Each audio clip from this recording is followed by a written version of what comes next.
ओम शांति। आज 29 फरवरी 2024। बाबा के महावाक्य है, मीठे बच्चे, माया दुश्मन तुम्हारे सामने है, इसलिए अपनी बहुत बहुत संभाल करनी है। अगर चलते चलते माया में फंस गए तो अपनी तकदीर को लकीर लगा देंगे। प्रश्न है, तुम राजयोगी बच्चों का मुख्य कर्तव्य क्या है?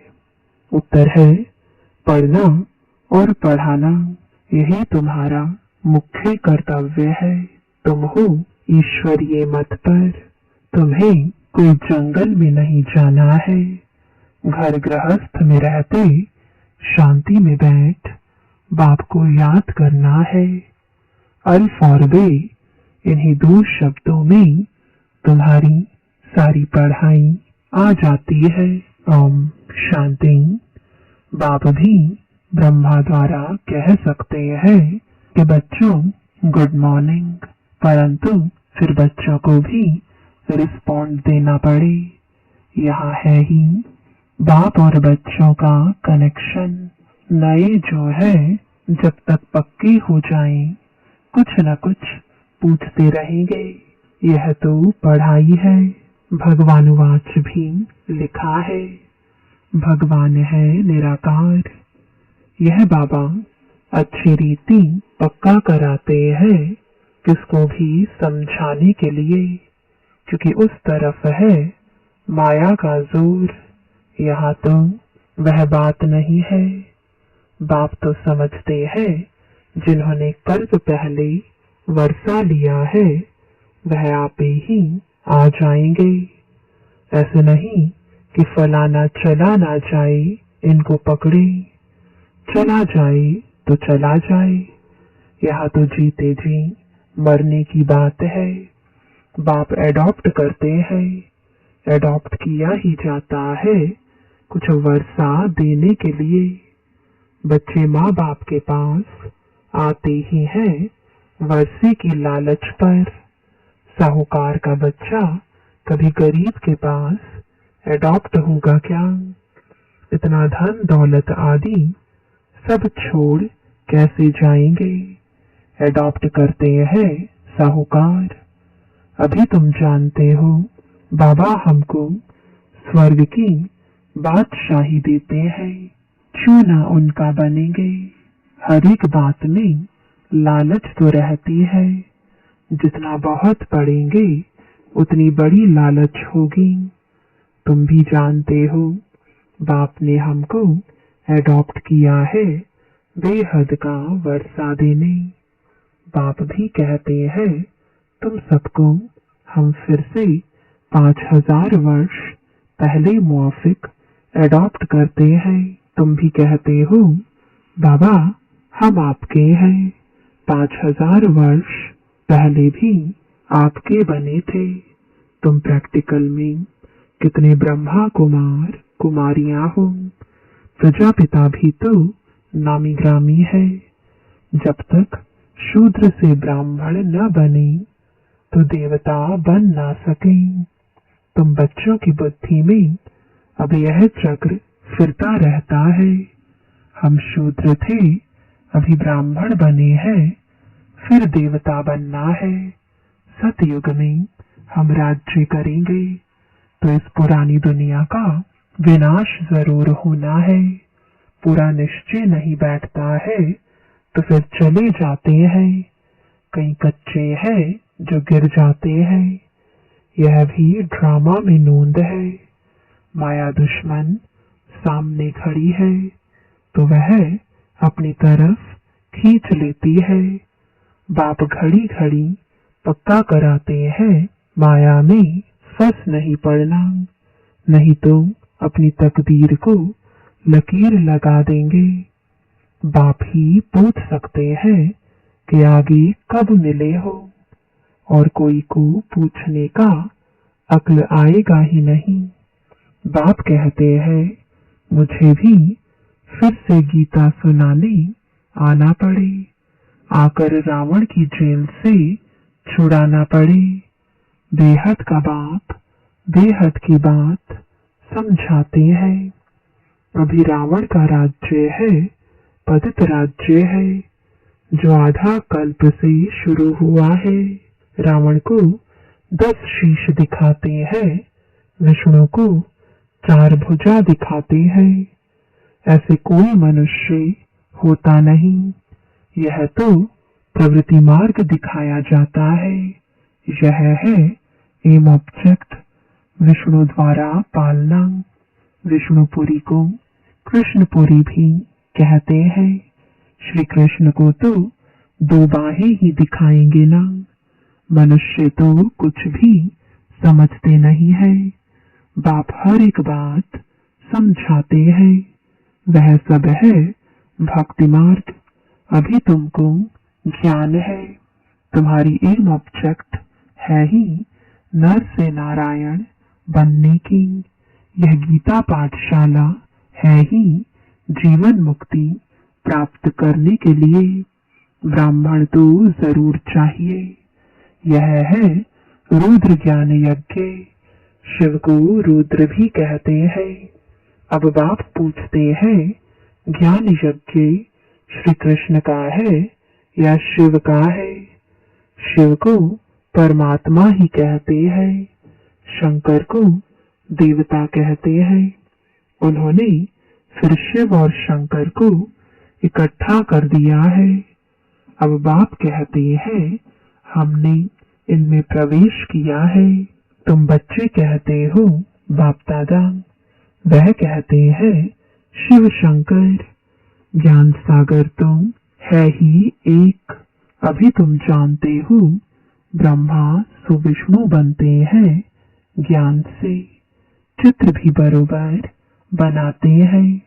विष्णु की नाभि से ब्रह्मा निकला, इसका अर्थ भी कोई समझ नहीं सकते। ब्रह्मा को शास्त्र हाथ में दिए हैं। अभी शास्त्रों का सार बाप बैठ सुनाते हैं या ब्रह्मा। यह भी मास्टर ज्ञान सागर बनते हैं। बाकी चित्र इतने ढेर बनाए हैं, वह कोई यथार्थ है नहीं। वह है सब भक्ति मार्ग के। मनुष्य कोई 8-10 भुजा वाले होते नहीं।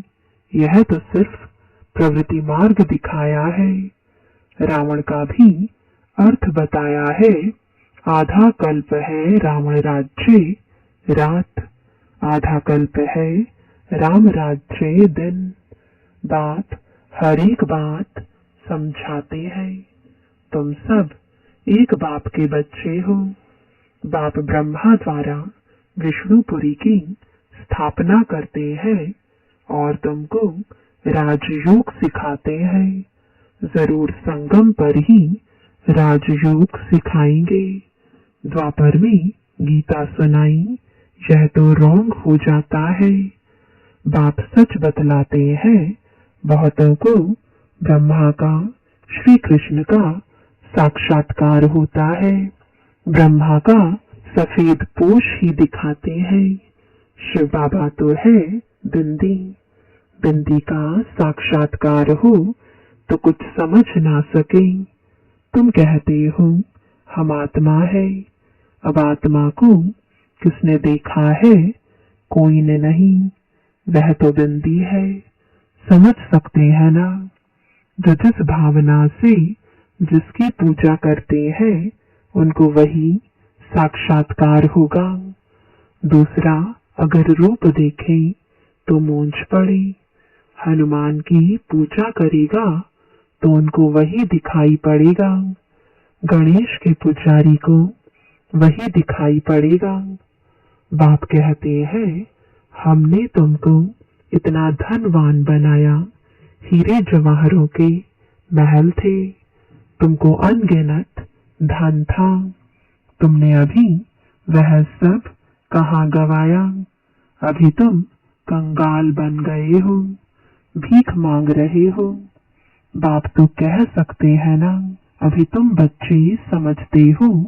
बाप आए हैं, हम फिर से विश्व के मालिक बनते हैं। यह ड्रामा अनादि बना हुआ है। हर एक ड्रामा में अपना पार्ट बजा रहे हैं।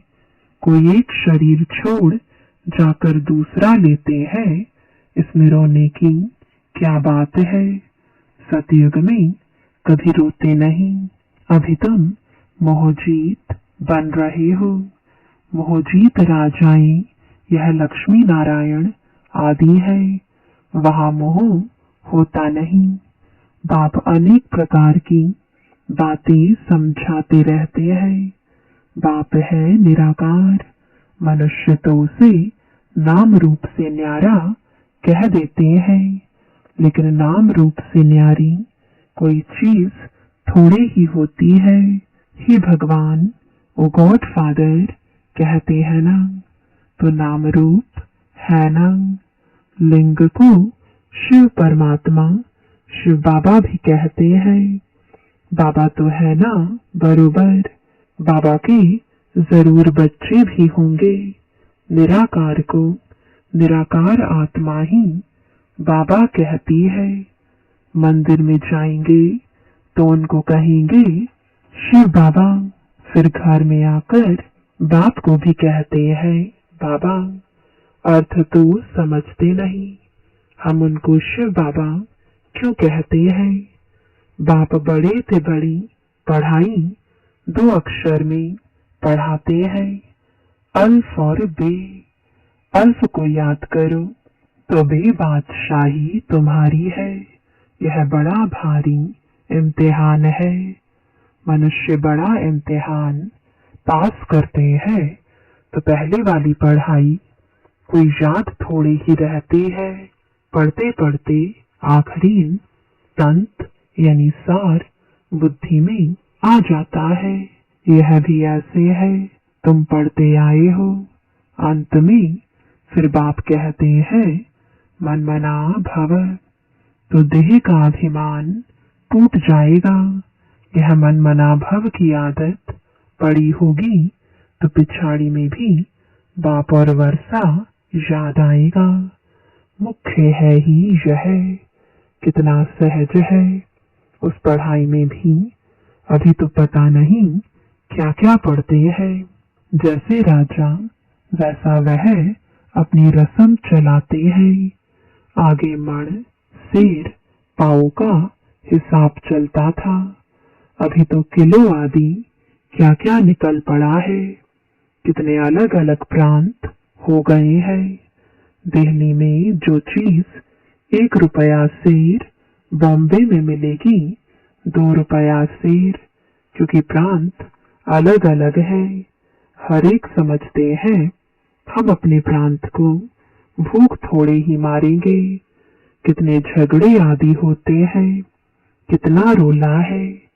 भारत कितना सॉल्वेंट था, फिर 84 का चक्र लगाते इंसॉल्वेंट बन पड़े हैं। कहा जाता है हीरे जैसा जन्म अमोलक, कौड़ी बदले खोया रे। बाप कहते हैं तुम कौड़ियों के पिछाड़ी क्यों मरते हो? अब तो बाप से वर्षा लो, पावन बनो।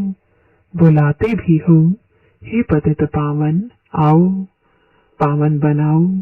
तो इससे सिद्ध है पावन थे अब नहीं है, अभी है ही कलयुग। बाप कहते हैं मैं पावन दुनिया बनाऊंगा तो पतित दुनिया का जरूर विनाश होगा। इसलिए ही यह महाभारत लड़ाई है जो इस रुद्र ज्ञान यज्ञ से प्रज्वलित हुई है। ड्रामा में तो यह विनाश होने की भी नोंद है। पहले पहले तो बाबा को साक्षात्कार हुआ। देखा इतनी बड़ी राजाई मिलती है तो बहुत खुशी होने लगी। फिर विनाश का साक्षात्कार भी कराया। मन मना भव मध्याजी भव, यह गीता के अक्षर है। कोई कोई अक्षर गीता के ठीक है। बाप भी कहते हैं तुमको यह ज्ञान सुनाता हूँ, यह फिर प्रायलोप हो जाता है। कोई को भी पता नहीं है कि लक्ष्मी नारायण का राज्य था तो और कोई धर्म नहीं था। उस समय जनसंख्या कितनी थोड़ी होगी, अब कितनी है, तो यह चेंज होनी चाहिए। जरूर विनाश भी चाहिए, महाभारत लड़ाई भी है, जरूर भगवान भी होगा। शिव जयंती मनाते हैं तो शिव बाबा ने क्या आकर किया वह भी नहीं जानते हैं। अब बाप समझाते हैं गीता से श्री कृष्ण की आत्मा को राजाई मिली, माता पिता कहेंगे गीता को, जिससे तुम फिर देवता बनते हो। इसलिए चित्र में भी दिखाया है श्री कृष्ण ने गीता नहीं सुनाई। श्री कृष्ण गीता के ज्ञान से राजयोग सीख यह बना, कल फिर श्री कृष्ण होगा। उन्होंने फिर शिव बाबा के बदले श्री कृष्ण का नाम डाल दिया है। तो बाप समझाते हैं यह तो अपने अंदर पक्का निश्चय कर लो, कोई उल्टी सुल्टी बात सुनाकर तुम्हें गिरा ना दे। बहुत बातें पूछते हैं, विकार बगैर सृष्टि कैसे चलेगी, यह कैसे होगा। अरे तुम खुद कहते हो वह वॉइसलेस दुनिया थी, संपूर्ण निर्विकारी कहते हो ना, फिर विकार की बात कैसे हो सकती है। अब तुम जानते हो बेहद के बाप से बेहद की बादशाही मिलती है, तो ऐसे बाप को क्यों नहीं याद करेंगे। यह है ही पतित दुनिया। कुंभ के मेले पर कितने लाखों जाते हैं। अब कहते हैं वहां एक नदी गुप्त है। अब नदी गुप्त हो सकती है क्या। यहाँ भी गौमुख बनाया है। कहते हैं गंगा यहाँ आती है। अरे गंगा अपना रास्ता लेकर समुद्र में जाएगी कि यहाँ तुम्हारे पास पहाड़ पर आएगी। भक्ति मार्ग में कितने धक्के हैं। ज्ञान, भक्ति, फिर है वैराग्य। एक है हद का वैराग्य, दूसरा है बेहद का। सन्यासी घर बार छोड़ जंगल में रहते हैं। यहाँ तो वह बात नहीं। तुम बुद्धि से सारी पुरानी दुनिया का सन्यास करते हो। तुम राजयोगी बच्चों का मुख्य कर्तव्य है पढ़ना और पढ़ाना। अब राजयोग कोई जंगल में थोड़े ही सिखाया जाता है। यह स्कूल है, ब्रांचेस निकलती जाती हैं। तुम बच्चे राजयोग सीख रहे हो। शिव बाबा से पढ़े हुए ब्राह्मण ब्राह्मणियां सिखाते हैं। एक शिव बाबा थोड़ी ही सबको बैठ सिखाएगा। तो यह हुई पांडव गवर्नमेंट। तुम हो ईश्वरीय मत पर। यहाँ तुम कितना शांति में बैठे हो, बाहर तुम अनेक हंगामे है। बाप कहते हैं 5 विकारों का दान दो तो ग्रहण छूट जाएगा। मेरे बनो तो मैं तुम्हारी सब कामनाएं पूरी कर दूंगा। तुम बच्चे जानते हो अभी हम सुखधाम में जाते हैं, दुखधाम को आग लगनी है। बच्चों ने विनाश का साक्षात्कार भी किया है। अब टाइम बहुत थोड़ा है, इसलिए याद की यात्रा में लग जाएंगे तो विकर्म विनाश होंगे और ऊंच पद पाएंगे। अच्छा, मीठे मीठे सिखिलते बच्चों प्रति माता पिता बाप दादा का याद प्यार और गुड मॉर्निंग। रूहानी बाप की रूहानी बच्चों को नमस्ते। रूहानी बच्चों की रूहानी बाप दादा को गुड मॉर्निंग और नमस्ते। धारणा के लिए मुख्य सार है, पहला, बाप के वर्षे का पूरा अधिकार लेने के लिए जीते जी मरना है, एडॉप्ट हो जाना है। कभी भी अपनी ऊंची तकदीर को लकीर नहीं लगानी है। दूसरा, कोई भी उल्टी सुलटी बात सुनकर संशय में नहीं आना है। जरा भी निश्चय ना हिले। इस दुख धाम को आग लगने वाली है, इसलिए इससे अपना बुद्धि योग निकाल लेना है। वरदान है, समय प्रमाण अपने भाग्य का सिमरण कर खुशी और प्राप्तियों से भरपूर बनने वाले स्मृति स्वरूप भव। भक्ति में आप स्मृति स्वरूप आत्माओं के यादगार रूप में भक्त अभी तक आपके हर कर्म की विशेषता का सिमरण करते अलौकिक अनुभवों में खो जाते हैं। तो आपने प्रैक्टिकल जीवन में कितने अनुभव प्राप्त किए होंगे।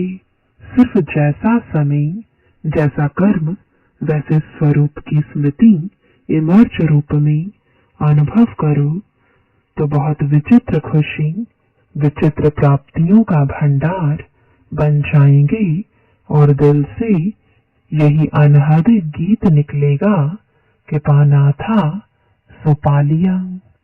स्लोगन है, नंबर 1 में आना है तो सिर्फ ब्रह्मा बाप की कदम पर कदम रखते चलो। ओम शांति।